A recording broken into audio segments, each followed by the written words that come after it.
ভোটের মুখে ফের সক্রিয় ইডি। কলকাতা পুলিশের স্পেশাল ব্রাঞ্চের ডেপুটি কমিশনারের ফ্ল্যাটে তল্লাশি, ব্যবসায়ী জয় কামদারকে গ্রেফতার ইডির। আমার যে ইনকাম ট্যাক্স করে তার বাড়িও ইডি রেড করেছে। আমাদের প্রার্থী দেবাশিস কুমার, তাকে 16 ঘন্টা আটকে রেখেছে, ক্যাম্পেইন করতে দেওয়া হয়নি। আমার যে সিকিউরিটি দেখে তার বাড়িও সকাল থেকে রেড করছেন। তার মানে আপনারা কি আমায় খুন করতে চান না হত্যা করতে চান? আমাকে খুন করলে যদি আপনারা বাংলা পান, চেষ্টা করে দেখুন না। সিপিএম আমলেও অনেকবার খুন করার চেষ্টা করা হয়েছে, আর সেই সিপিএমই তো আপনার এখন দোসর হয়ে গেছে।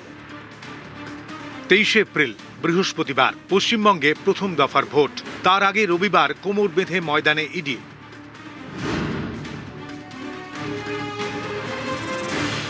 শান্তনু সিনহা বিশ্বাস কলকাতা পুলিশের স্পেশাল ব্রাঞ্চের ডেপুটি পুলিশ কমিশনার, কালীঘাট থানার প্রাক্তন ওসি। বালিগঞ্জ ফান্ড রোডে তাঁর ফ্ল্যাটে রবিবার সকালে ইডি হানা। জানতে এসছি কেন রেড হচ্ছে, কি জন্য রেড হচ্ছে, জানার অধিকার আছে। ইডি কোন চার্জে রেড করছে, কোন কেসে রেড করছে, অ্যাডভোকেট হিসেবে দায়িত্ব আছে আসার, আইনত যা ব্যবস্থা নেওয়া। পার্ক স্ট্রিটের অকল্যান্ড স্কোয়ারে ডিসির ছেলের টিউশন সেন্টার, সেখানেও এদিন তল্লাশি চালায় ইডি। আমার একটা এনকোয়ারি, বাবাও বাড়িতে ছিল, আমিও বাড়িতে ছিলাম, সবাই এসছে, নর্মাল কিছু কাগজ চেক করবে, কোনো প্রবলেম জিজ্ঞাসাবাদ হয়েছে, সবই তো এভরিথিং ইজ ফাইন। বালিগঞ্জে শান্তনু সিনহা বিশ্বাসের 5টি ফ্ল্যাটে এদিন হানা দেয় ইডি। বেহালায় ব্যবসায়ী জয় কামদারের বাড়ি, এদিন সেখানেও হানা দেয় এনফোর্সমেন্ট ডিরেক্টরেট। জয় কামদারের বিরুদ্ধে জমি দখল, তোলাবাজি, বেআইনি নির্মাণ, নথি জালিয়াতির মতো অভিযোগ। ইডির দাবি, জয় কামদারের সংস্থাকে সামনে রেখে কালো টাকা সাদা করার কাজ হয়েছে। 1 এপ্রিল জয় কামদারের বাড়িতে তল্লাশি চালিয়ে 1 কোটিরও বেশি টাকা উদ্ধার করে ইডি।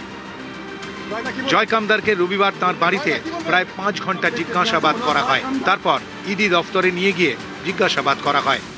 ওনাকে একটা ব্যাপারে চিঠি দেওয়া ছিল, তার পরিবর্তে উনি নিজের ব্যক্তিগত কারণ দেখিয়ে সংশ্লিষ্ট দপ্তরে উনি মেল করেছিলেন যে এই কারণে আমাকে একটা টাইম দেওয়া হোক। তার কোন মামলায় তলব করেছে না করেছে, কি বৃত্তান্ত, সেগুলো জানার জন্য আমরা। ভোটের মুখে কেন্দ্রীয় এজেন্সির সক্রিয়তা, কখনো ইডি, কখনো আয়কর দফতর। গত শুক্রবার প্রার্থী মমতা বন্দ্যোপাধ্যায়ের অন্যতম প্রস্তাবক মিরাজ শাহের বাড়িতে আইটি হানা দেয়। শুক্রবার রাসবিহারী বিধানসভা কেন্দ্রের তৃণমূল প্রার্থী দেবাশিস কুমারের বাড়িতেও হানা দেয় আয়কর দফতর। তল্লাশি চালানো হয় দেবাশিস কুমারের শ্বশুর বাড়ি, নির্বাচনী কার্যালয় এবং কাউন্সিলর অফিসেও। আমার যে ইনকাম ট্যাক্স করে তার বাড়িও ইডি রেড করেছে। আমাদের প্রার্থী দেবাশিস কুমার, তাকে 16 ঘন্টা আটকে রেখেছে, ক্যাম্পেইন করতে দেওয়া হয়নি। প্রত্যেকটা কেস হবে, জেনে রাখুন। ছেড়ে কথা বলার লোক আমরা নই, আমরা রেকর্ড করে রাখছি। আপনারা কি আমায় খুন করতে চান না হত্যা করতে চান? আমাকে খুন করলে যদি আপনারা বাংলা পান, চেষ্টা করে দেখুন না। সিপিএম আমলেও অনেকবার খুন করার চেষ্টা করা হয়েছে, আর সেই সিপিএমই তো আপনার এখন দোসর হয়ে গেছে। এবার কলকাতা পুলিশের স্পেশাল ব্রাঞ্চের ডিসির বাড়িতে ইডি হানা।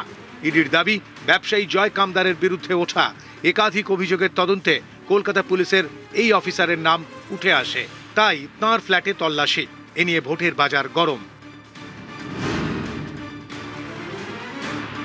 একেবারে নোক দাঁত বার করে বিজেপি সরকার এজেন্সিগুলোকে অপব্যবহার করে নির্লজ্জতার সব সীমা অতিক্রম করে যাচ্ছে। শান্তনু সিনহা বিশ্বাস যার নাম বলছেন, তার উপরে নানা ধরনের অভিযোগ আছে।